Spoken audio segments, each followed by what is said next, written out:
Assalamualaikum warahmatullahi wabarakatuh. Saya Novimena Sulistianurum, NIM K45188027, kelas B Pendidikan IPA 2018. Di sini saya ingin memaparkan hasil eksperimen saya yang berjudul Analisis Kemampuan Kaki Cicak atau Hemidactylus platyurus terhadap media berjalan yang berbeda dan analisis pengaruh predator terhadap kecepatan autotomi ekor cicak. Latar belakang saya mengambil judul ini adalah karena cicak merupakan salah satu hewan reptil yang berada di rumah-rumah sehingga mudah untuk ditemukan. Selain itu, cicak juga memiliki kemampuan yang unik, antara lain kemampuan menempel pada dinding yang vertikal ataupun yang melawan gravitasi, dan memiliki kemampuan autotomi atau memutuskan ekornya. Nah, tujuan dari eksperimen ini adalah yang pertama untuk mengetahui kemampuan cicak dalam berjalan menempel pada media normal dan media yang berminyak. Yang kedua, untuk mengetahui bagaimana pengaruh predator yang berupa tangan manusia dan kucing terhadap kecepatan autotomi cicak. Eksperimen.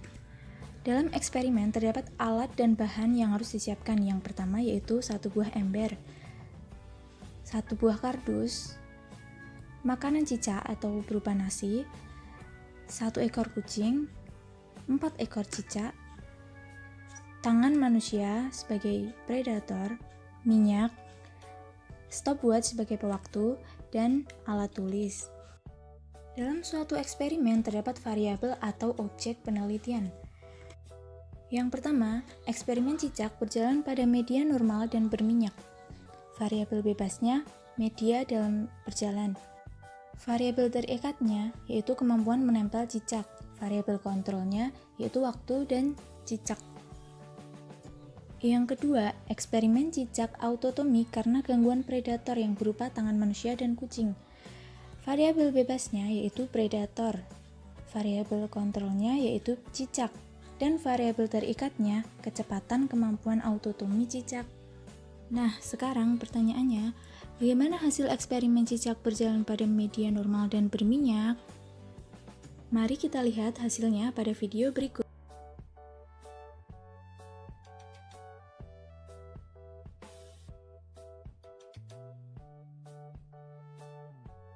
Lalu, bagaimana dengan hasil eksperimen cicak autotomi karena adanya gangguan predator? Mari kita lihat hasilnya pada video berikut.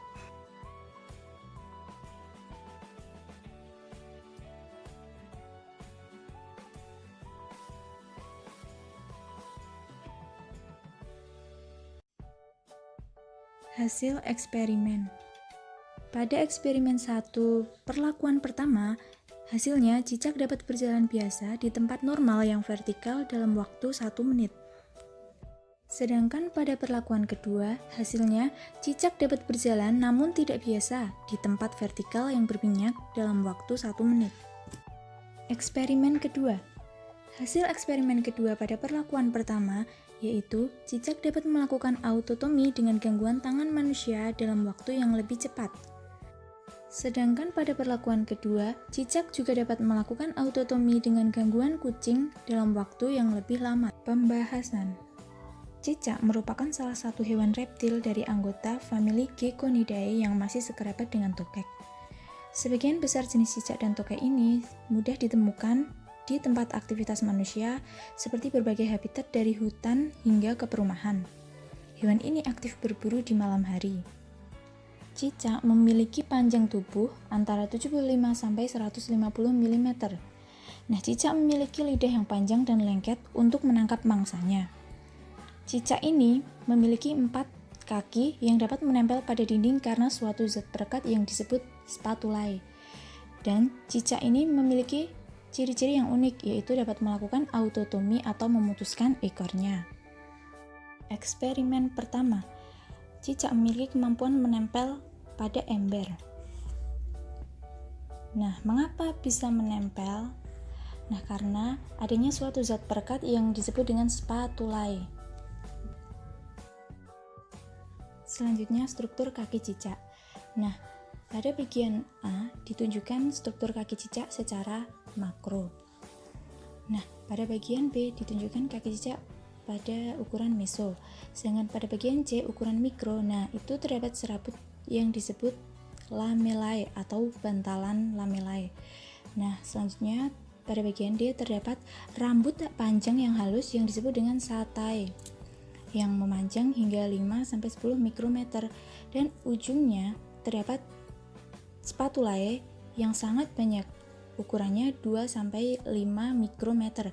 Nah, spatulae ini yang dapat menempel pada dinding atau permukaan lain yang rata. Berdasarkan video eksperimen, cicak dapat menempel pada permukaan ember dalam medium normal maupun media berminyak. Mengapa hal tersebut bisa terjadi? Nah, cicak dapat menempel pada permukaan ember yang vertikal karena adanya gaya tarik-menarik atau yang disebut dengan gaya adhesif antara spatula pada kaki cicak dan ember.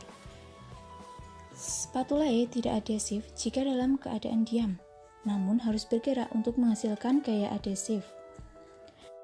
Bantalan kaki tersebut mampu menghasilkan gaya gesekan dan perekat yang besar. Nah, dengan didukung pernyataan dari Hage 2013 bahwa adhesi dan gesekan oleh bantalan kaki dihasilkan oleh sudut pelepasan kaki yang menangkap kemampuan kinerja bantalan jari kaki cicak. Gaya tersebut berinteraksi dengan ember melalui interaksi van der Waals, di mana terdapat molekul positif pada ujung permukaan spatulae yang menempel pada ujung permukaan ember yang bersifat positif sehingga saling tarik-menarik. Selain itu, terdapat respon indera pada cicak pada saat melihat makanan, yaitu menjulurkan lidahnya seperti yang terlihat pada video berikut ini. Nah, hal ini terjadi karena cicak ingin memakan makanan yang ada.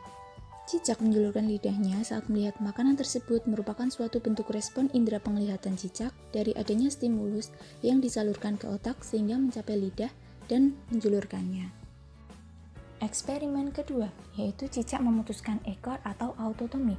Autotomi atau pemutusan ekor adalah strategi pertahanan untuk melarikan diri pada cicak atau kadal dari predator yang bergantung pada susunan kompleks karakteristik lingkungan, individu, dan spesies tertentu, menurut Clausia dan Capaldi 2006.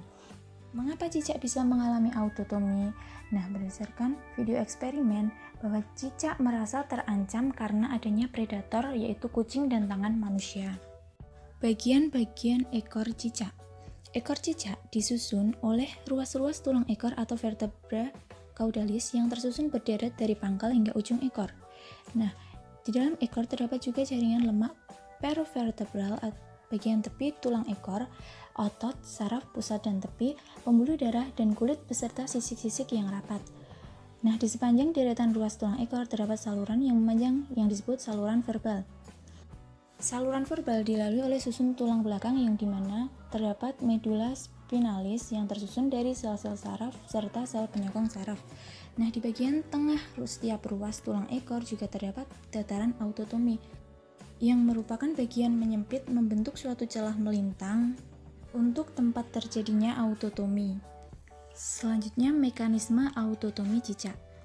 Nah, pada saat cicak merasa terancam, itu dapat menimbulkan suatu listrik neuron tulang belakang yang dapat merespon cicak dengan cara meregangkan kulit pada dataran autotomi ekor cicak dan kemudian akan membelah. Otot-otot tersebut akan berkontraksi sehingga terlepas dari tempat perlekatannya dan pembelahan ekor pun akan terjadi sampai pemisahan.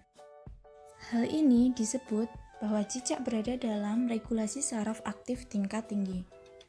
Terlihat pada video bahwa ekor terlepas saat terjadi autotomi masih mampu melakukan gerakan meliuk-liuk beberapa saat. Nah, hal ini disebabkan karena adanya saraf motorik medula spinalis di bagian ekor yang terlepas.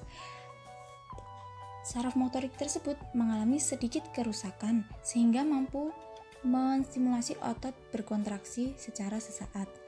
Kehilangan ekor tersebut berdampak pada biomekanik alat gerak, perilaku, dan cara kerja cicak. Karena ekor tersebut kaya akan energi, nah hal tersebut juga akan mendorong predator untuk menyerang ekornya. Cicak yang melakukan autotomi masih dapat melakukan regenerasi ekornya, namun membutuhkan energi yang lebih untuk melakukannya. Berdasarkan video eksperimen, terlihat bahwa kedua cicak pada perlakuan 1 dan 2 sama-sama dapat memutuskan ekornya, namun dalam jangka waktu yang berbeda. Predator tangan manusia dapat lebih cepat untuk cicak melakukan autotomi dibandingkan dengan predator kucing. Hal tersebut dapat dikarenakan perbedaan lingkungan ataupun perbedaan keaktifan gerak cicak yang digunakan dalam eksperimen. Kesimpulan, yang pertama, cicak dapat berjalan pada media vertikal baik yang normal maupun media berminyak. Yang kedua, cicak mampu memutuskan ekornya atau autotomi karena adanya predator yang dianggap akan memangsanya. Berikut merupakan daftar pustaka yang digunakan dalam eksperimen ini. Sekian pemaparan hasil eksperimen dari saya, kurang lebihnya mohon maaf. Wassalamualaikum warahmatullahi wabarakatuh. Terima kasih.